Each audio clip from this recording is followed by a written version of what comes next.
Oui, les gens, donc comment dire? Pour calculer la puissance n, on fait A puissance n. On se rend compte que A c'est B plus 2 c'est 3. Comme les deux matrices commutent, on peut faire le binôme Newton. Donc on écrit son binôme de Newton. Et là, on a intérêt à mettre le K sur le B. Hein, la matrice compliquée, le K simple. Et la matrice simple, le n-k compliqué. Ça marche pas trop mal. On simplifie tout ce pâté-là avec la loi du scalaire mobile. On fait sortir un 2 puissance n-k qu'on met devant. Le i3 puissance n-k devient i3. Et puis fois b puissance k, ça fait juste b puissance k. Une fois qu'on est rendu là, on a envie de simplifier des b puissance k en utilisant que b2 fait 3b, donc b3 fait 3b2, donc 9b, b4 et ainsi de suite. On se rend compte que b puissance k fait 3 puissance k moins 1 fois b. Bon, on pourrait le montrer par récurrence, mais bon, c'est assez évident. Donc quand on balance ça là-dedans, bah, j'en suis rendu là, mais attention, comme la relation est valable qu'à partir de 1, je suis obligé de séparer ma somme, je suis obligé de mettre le terme pour k égale 0 de côté, pour pouvoir utiliser la relation sur celle-là. Et j'en suis rendu là, donc je vais effacer et réécrire, alors il n'y a plus besoin de ça. Bon, A puissance n,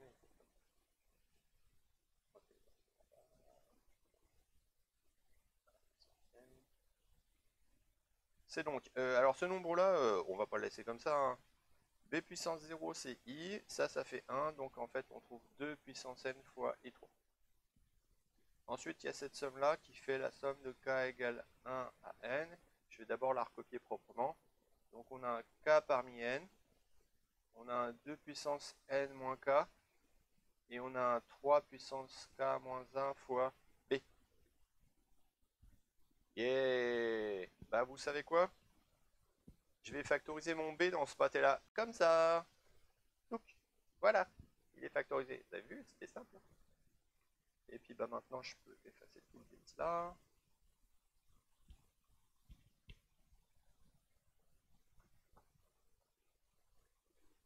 Alors, mais qu'est-ce que je vais pouvoir faire avec ce truc là?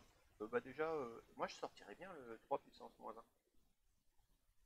Ouais, alors, si vous me permettez, le moins 1 là, je vais le faire passer devant. Eh, ça aurait pas une gueule de binôme de Newton, ça?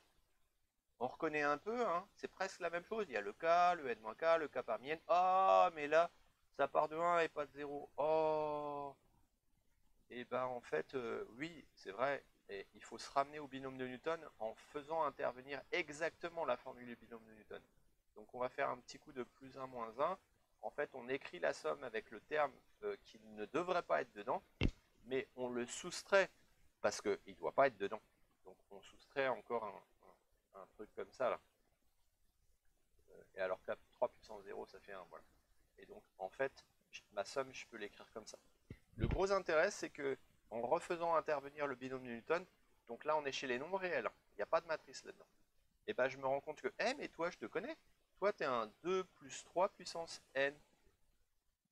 Et donc du coup si je réécris tout ce que j'ai trouvé, j'ai un 2 puissance n et 3, j'ai un 3 moins 1, j'ai un 5 puissance n moins, alors toi t'es qui? Ah ça fait 1, donc j'ai un 2 puissance n fois b.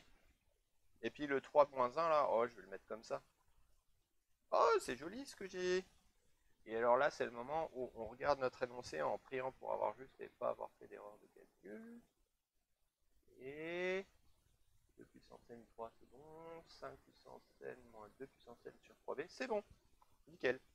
Bah ouais, quand on fait les choses proprement, correctement, sans merdouiller, alors ça, c'est pas très sérieux ce que je viens de faire là. Normalement, j'aurais dû poser un n au début de ma démonstration. Et, euh, et vérifier à chaque étape que j'ai le droit de faire ça.